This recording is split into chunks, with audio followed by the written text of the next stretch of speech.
আশা করি ভালো আছেন। আজকের লাইভটিতে আমি একটা জিনিস শেয়ার করতে চাই যে আমি যদি বিএনপির নেতা হতাম তাহলে আমি বর্তমান পরিস্থিতিতে কী করতাম।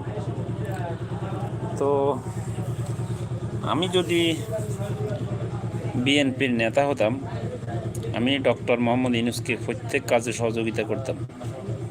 সে যত সংস্কার করার লাগে সব কিছুর মধ্যে আমি সহযোগিতা করতাম, এবং দেশের স্বার্থে, জনগণের স্বার্থে যদি কোনো সংস্কারে দ্বিধা দ্বন্দ্ব থাকতো, তারপরে আমি বলতাম যে আপনি সংস্কার করেন, আমরা সাথে আছি, ঠিক আছে।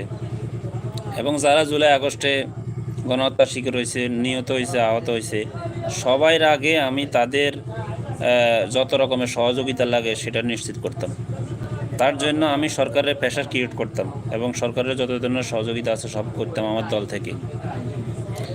এবং আমি ইসলামের বিরুদ্ধে কখনো একটা শব্দ উচ্চারণ করতাম না।